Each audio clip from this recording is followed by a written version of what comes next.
Tes tes tes tes 1 2 3 tes tes 1 2 3. Oke, hello guys, balik lagi di channel gue hari ini gue bakal reaction sekaligus mereview episode keempat dari Reborn Rich kayak gitu ya.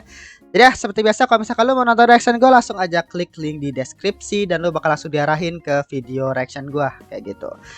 Jadi ya, langsung aja kita mulai untuk review episode keempat dari Reborn Rich. Jadi kamu gue episode ini bagus banget gitu ya, bener-bener seru banget. Gila sih, gua apa ya, gua nggak nyangka sih ini seseru ini gitu ya. Padahal ini literally bukan action, bukan kayak apa tuh namanya, misteri atau kayak gimana ya. Memang genre yang gue suka gitu ya, misteri, permainan otak dan lihat atau kayak gimana. Tapi di sini tuh kayak permainan strategi gitu lah bahasanya gitu kan. Strategi yang istilahnya kayak bener-bener kayak dibuat dengan sangat baik. Jadi kayak gue tuh bisa ngerasain gitu loh keseruan daripada perang-perangan, penawaran, pembelian dari perusahaan ini gitu kan bahasanya. Jadi bener-bener bagus banget gitu. Dan episode ini bener-bener penuh dengan plot twist, dan itu gila sih kamu gue gitu ya. Jadi kayak ternyata bisa bilang ya, kita mulai dulu dari cerita awalnya ya. Jadi bisa dibilang ditunjukin banget bahwa si kakek ini ya, atau ya si kakek ya, bahasa gue nyebutnya kakek ya, gue lupa nama siapa.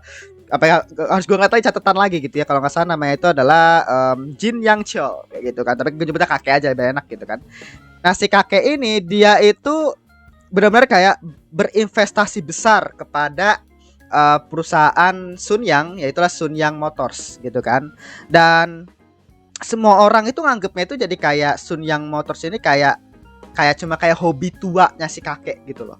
Jadi kan kesana jadi kayak si kakek ini kan suka banget otomotif, dan akhirnya itu kayak kayak selalu membuang-buang uang demi Sunyang Motors yang akhirnya kayak nggak memberikan keuntungan gitu kan. Nah, jadi kayak semua orang itu kayak nggak ngerti gitu loh. Semua orang itu kayak nggak ngerti passion si kakek untuk Sunyang Motors. Nah, gue nangkapnya begitu gitu kan. Dan ternyata akhirnya satu-satunya orang yang ngerti itu adalah si MC, karena si MC juga baca bukunya gitu kan. Jadi yang paling ngerti si kakek ini adalah si Dojun gitu, si MC. Ya dimana akhirnya dijelaskan bahwa dulu sebelum atau asal mula pembuatan Sunyang gitu ya, usaha Sunyang itu berasal dari Sunyang Transportation kalau nggak salah. Jadi saya dimulai dari mesin juga gitu kan. Dan apa namanya, Sunyang Transportation ini dia itu apa tuh namanya, menjadi kayak akar ya, bahasa akar dari perusahaan Sunyang gitu kan. Tetapi akhirnya si kakek harus merelakan Sunyang Transportasi itu kepada rezim yang lagi apa tuh namanya, menguasai waktu itu. Jadi lagi perang kalau nggak salah, gue lupa gitu tadi kata-katanya. Tapi yang jelas Sunyang Transportasi itu bisa bilang kayak diserahkan lah sama si kakek gitu kan. Nah terus sekarang si kakek ini makanya dia tuh benar-benar kayak menginvestasikan banget ke otomotif dan mesin gitu ya, bahasanya itulah Sunyang Motors itu, karena ya itu adalah akar dari Sunyang gitu loh. Dan dia tahu bahwa ini tuh akan menjadi investasi yang benar-benar bakal menguntungkan bagi dia, dan ini kayak passion projectnya lah bahasa disebutnya ya, passion daripada si kakek untuk berinvestasi di dunia motors ini gitu, di dunia mesin mobil dan lain-lainnya ini gitu loh bahasanya. Dan kira yang gua kasihan sih, bukan kasihan sih, istilahnya yang gua melihat ya, bahwa si kakek ini sebenarnya tahu bahwa dia itu terlambat untuk menginvestasikan ke mesin mobil dan lain-lainnya gitu kan bahasanya. Maka dia kayak kayak dapat kayak serangan dari mana-mana, mulai dari putrinya sendiri yang kayak langsung ngerosting depan muka dia. Kayak contoh waktu pada saat lagi ngeliat mobil gitu kan, kayak kelihatan kayak bangga banget gitu kan si kakek. Terus kira si putrinya di sana langsung kayak dikira pengen ngemuji juga, tiba-tiba ngomong kayak, kita akan lihat ya beritanya. Terus kayak mimpi buang-buang uang atau apa gitu, kata-kata tadi headline-nya yang disebutin kan kontra banget ya, negatif banget ke dunia motor. Kakek langsung ngubah ekspresinya jadi marah gitu kan bahasa. Jadi si putri ini langsung roasting depan muka kakeknya. Itu keren sih buat gue tadi adegan itu gitu kan. Nah terus apa namanya, si kayak dapat serangan gitu loh, bahasanya bahwa si kakek ini ya membuang-buang uang aja gitu. Bahkan dari apa namanya, rivalnya sendiri gitu ya, Donyong gitu, Donyong apa Donjung apa gitu penyebutannya gue nggak tahu ya, tapi yang jelas rival daripada Sunyang itu kayak akhirnya kayak langsung roasting kayak, ya lu lihat nih gue ini apa tuh namanya, udah gede nih bahasanya Donyang gitu kan, bahasa dari segi mesin dan lain-lainnya gitu kan bahasanya. Gue ini punya diri gue yang lain nih, 4 anak-anak gue tuh anak-anak gue dan lainnya gitu kan bahasanya. Nah, kalau di perusahaan Sunyang sendiri si kakek gitu ya, ya lu cuma punya diri lu sendiri gitu kan. Jadi apa tuh namanya, benar-benar itu roastingan paling sakit sih kalau menurut gue gitu ya. Tapi untung banget waktu itu di counter dari kata-kata si kakek, dari dibantu dengan menggunakan kata-katanya si MC ya, si Dojun, bahwa ini nggak bakal berakhir sebelum semuanya berakhir gitu, sebelum sampai ke titik terakhir gitu lah bahasanya. Itu keren sih kalau menurut gue gitu kan. Nah terus hal yang akhirnya bikin gue tertarik lagi adalah ketika si kakeknya itu lagi healing gitu kan, lagi menenangkan diri dengan nginin mesin apa tuh, mesin yang mobil antiknya itu kan bahasanya. Nah, dia kayak marah ke si Dojun, gara-gara Dojun pasti mikir kayak sama seperti anak-anak yang lain, kayak kakek pasti, kamu sebenarnya ngiranya kakek itu cuma kayak ngelakuin hobi-hobi tua kakek gitu kan, atau kayak gimana dan lain-lainnya gitu kan. Dan ya tapi ya yang paling ngerti malah si Dojun gitu ya, si MC, karena kan dia ngebaca bukunya, terus dia ngerti banget bahwa si kakek ini memang menghargai banget asal usul dari Sun Yang, itu dari mesin tadi. Dia pengen mengembangkan hal itu lagi gitu loh bahasanya. Dan yang gue lucu adalah tadi ada momen di mana si kakek itu kan marah ya ke sana gitu kan, dan si Dojun kayak, aduh nih kakek marah kenapa, tiba-tiba langsung kayak jadi kayak ya, nanti kalau kakek ini nanti kakek gunain kata-kata kamu ya, bahwa ya kan akhirnya di pidatonya itu dia ngomong bahwa ini akan menjadi engine-nya Sun Yang kalau nggak salah disebutnya ya. Jadi Sun Yang Motors akan menjadi engine-nya Sun Yang. Dibilang kayak gitu kan istilahnya. Jadi intinya kayak gitulah. Nah itu kan kata-katanya si MC, dan dia tuh yang gue suka adalah si kakeknya tuh literally kayak nunjukin bahwa dia tuh punya sifat tsundere, cok. Itu gue ketawa sih, kalau misalnya reaction gue itu ketawa gue aja, gila. Ini si kakek tsundere abis gitu kan. Jadi ya apa namanya, itu salah satu yang lucu lah bahasanya. Dan akhirnya sekarang kita masuk ke yang lanjutan daripada yang episode sebelumnya ya, bisa dibilang perang penawaran di antara Sun Yang dan Power Share istilahnya gitu kan. Nanti di akhir akhirnya muncul juga si Doyong juga kira yang pengen merebut Hando Steel kayak gitu kan.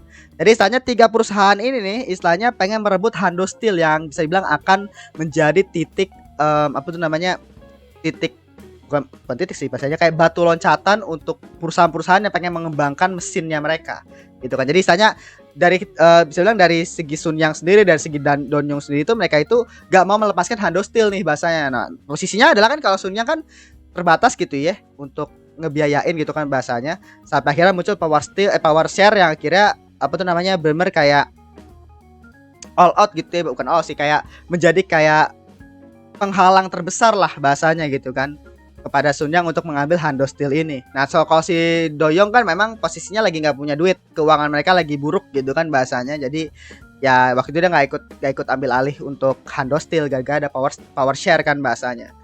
Nah terus yang gue suka adalah dari perang penawaran ini adalah MC OP banget cuy. Jadi MC itu kayak ngebuat sebuah skenario di mana benar-benar kayak mengendalikan banget papan catur ya. Makanya kan ada satu kata-kata dari kakek yang dimana yang akhirnya pemilik dari papan catur itu adalah si Dojun gitu kan. Meskipun akhirnya si pak kakek pun akhirnya kayak ya bisa bilang kayak akhirnya nggak tahu gitu ya bahwa si Dojun ini memang menginvestasikan duit ke si bukan investasi sih, apa tuh namanya, yang menjadi dalang dari semua ini gitu kan. Tapi apa tuh namanya, si bener-bener si Dojun ini bener kuat banget cuy. Si Dojun ini bener-bener apa ya, bener OP banget dalam membuat skenario-skenario ini gitu loh, gila sih. Dimana akhirnya dia tuh ternyata bisa bilang pengen ngebuat power share ini menjadi kayak pemicu daripada apa tuh namanya, menjadi pemicu daripada Sun Yang untuk all out ngambil Hando Steel. Sampai ke titik dimana ya bener-bener kayak all out banget gitu, karena mereka tuh nggak mau ngelepasin Hando Steel kan. Nah terus si apa namanya, si Dojun ini dia itu juga apa tuh namanya pengen ngebuat apa namanya, bukan pengen gue sih, kayak dia tuh kayak ngebaca orang-orangnya tadi kan. Jadi ada salah satu dialog yang menurut gue menarik banget, di mana si siapa tuh namanya, ketika lu pengen mengenali pasar ya lu harus mengenali orang-orangnya gitu kan bahasanya. Nah itu apa namanya, hal itulah yang akhirnya menjadi kayak salah satu pelajaran juga ya bagi si siapa namanya, pelajaran juga bagi si Dojun, bahwa ya dia lakuin itu sekarang ya kayak begitu gitu, dimana apa tuh namanya, dia mempelajari kayak anak pertama kayak gimana, anak kedua kayak gimana gitu kan bahasa. Jadi yang gua tangkap adalah jadi anak pertama ini itu pemalu dan lembut cuy. Jadi dia tuh kayak masih kurang percaya diri lah bahasa, si anak pertama ini masih kurang percaya diri gitu kan bahasanya.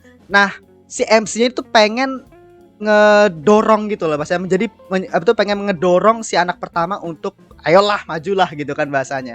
Makanya di dialog episode sebelumnya di episode 3 dia bilang bahwa dia tuh pengen ngasih Hando Steel ke si anak pertama gitu. Gua ngiranya adalah pengen si power share ini ngambil Hando Steel, nah terus Hando Steel ini dikasih ke pamannya. Gua kan agak bingung lah. Maksudnya kayak gimana ya? Maksudnya lu beli dari power share terus kira lu kasih ke paman lu atau kayak gimana? Gua di episode 3 jujur udah bingung banget, tapi ternyata di episode ini ditunjukin bahwa kata-kata itu ditunjukin bahwa si paman ini yang ngambil sendiri Hando Steel dari berhasil mendapatkan Hando Steel di perang penawaran ini gitu. Intinya kayak gitu. Dan apa tuh namanya? Ya pokoknya dengan dorongan itu. Nah, dorongan tadi itu adalah dari power share ya gitu. Power Steel kan tuh kok power Steel sih? Power Cell di mana power share ini istilahnya kayak akan menjadi penghalang ya untuk Sun Yang gitu kan bahasanya, gitu kayak menunjukkan kegelisahan si anak pertama karena kan dia bisa dibilang kayak di kesannya itu kayak diuji ya sama si kakek, karena kan si kakek benar kayak mempercayakan dan ngasih kayak tanggung jawab semua tentang ngedapetin Hando Steel ke si anak pertama gitu. Anak pertama jadi kayak merasa terbebani dan dia kayak merasa kayak harus all out juga gitu kan bahasanya. Jadi kayak bener kayak secara mental itu bener kayak diteken banget gitu kan istilahnya, dan dorong juga dari si rencananya si Dojun untuk ya menggunakan power share itu untuk bisa dapetin Hando Steel juga gitu. Jadi kayak berada di titik jurang lah bahasa si anak pertama, jadi mau nggak mau gitu kan kesannya. Nah terus si anak kedua gitu ya bahasanya itu kan mulai mencurigai si Dojun bekerja sama gitu ya dengan power share. Saya kira dengan sengaja akhirnya si Dojun menunjukkan diri dia bahwa diri dia tuh kayak bekerja sama dengan power share agar ngebuat si anak kedua ini percaya bahwa diri dia itu adalah bekerja sama gitu sama power share gitu kan. Di foto lah tuh bahasa, dan itu dimulai dari sopir yang waktu itu kan yang di episode 3, sopir yang ternyata itu bekerja ke Donkey gitu kan si anak kedua gitu kan. Jadi MC itu udah curiga nih, wah ini sopirnya mata-matain gua nih gitu kan. Dan kira ya dibiarin lah tuh bahasanya gitu kan. Nah si anak kedua ini bahasanya ngambil foto tadi akhirnya dikasih ke kakek. Nah kakek pun akhirnya tahu bahwa si Dojun ini wah nih dia bekerja sama kah ke power share gitu, ngasih duitnya gitu kan, sampai nanyain kan waktu pas di mobil, kamu gunain 24 juta dolar itu buat apa gitu kan bahasanya. Ya ternyata si MC-nya yang ngomong bahwa ya tuh menginvestasikan itu ke sebuah film, yang padahal ternyata duit 24 juta dolar itu bukan diinvestasikan ke film. Dia tuh pengen agar si ayahnya itu investasiin ke Titanic, bukan dianya. Nah dianya itu nginvestasiin itu ke Amazon gitu, ke sebuah toko buku Adodabra apa gitu, buku digital ya, ternyata nanti bakal jadi Amazon gitu loh. Itu yang akhirnya gue kayak gitu, gila meledak aja kepala gue, gila keren itu. Maksudnya kayak berarti ada sedikit related dengan real life juga ya, keren maksud gue gitu ya. Meskipun tadi ada sedikit kayak apa tuh namanya plesetan ya, Amazonnya jadi Amazon gitu. Lucu aja. Dan apa namanya pokoknya intinya adalah si siapa tuh namanya CMC-nya ini bisa dibilang apa tuh namanya membuat sebuah skenario ya bahasa setelah dia dicurigai ya sama si kakek gitu kan. Akhirnya sampai si kakeknya pun akhirnya naruh penyadap ya di bunga gitu kan, bahasanya naruh penyadap di bunga yang akhirnya itu tuh kayak menjadi jawaban gitu loh bahasanya untuk si kakek bahwa memang nih si cucu gua ini mendukung power share nih gitu kan bahasanya. Yang padahal ternyata itu tuh cuma skenario doang, di mana dan beruntungnya si MC adalah kan si MC kan sama sekali nggak tahu kalau di bunga itu tuh sebenarnya ada alat sadap kan. Jadi saya itu beruntung bahwa di situ ada si Min Yong ya namanya. Si Min Yong yang bilang bahwa di dalam bunga itu ada alat sadap. Jadi kan pas dia akhirnya kan kayak sekaligus kayak nyindir-nyindir gitu kan, kayak bahwa si Min Yong ini kayak nolak beasiswa yang bisa bilang kayak menjadi privilege daripada dia anak seorang jaksa gitu kan bahasanya. Terus kayak dia tuh kayak pengen berjuang sendiri dan lain-lainnya gitu kan bahasanya, dan itu pengen agar si Dojo ini kayak narik lagi kata-katanya dia. Terus kayak tadi pokoknya pengen nge-counter tapi akhirnya di-counter balik gitu kan bahasa, itu lucu banget sih. Dan akhirnya untuk si Min Yong itu akhirnya dengan baiknya ngasih tahu bahwa di dalam bunga itu adalah sadap. Kalau nggak ada selesai sih. Gitu ya. Makanya tuh dibilang kan waktu pada saat mereka lagi ngobrol di akhir ya, pas mereka ngejelasin semuanya itu di akhir, bahwa itu salah satu keberuntungan juga gitu, takdir keberuntungan gitu.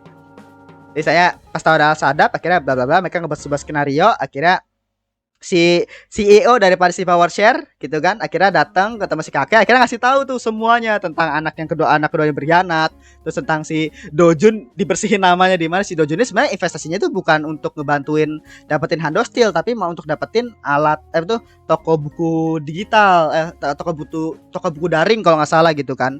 Dan lain-lainnya tadi, jadi si Dojun ini nggak ada sangkut pautnya sama Handostyle gitu. Jadi saya ngebersihin namanya Dojun, akhirnya ngasih tahu si kakek kalau misalkan anak kedua itu berkhianat, terus anak pertama jadi kayak menjadi dapat dorongan lebih gitu ya bahasanya tentang bahwa anak kedua berkhianat, akhirnya si anak pertama mau nggak mau harus all out itu gitu kan. Wah intinya kayak gitulah, Mas itu gila banget gitu loh. Pokoknya itu skenario yang bener gila banget gitu kan.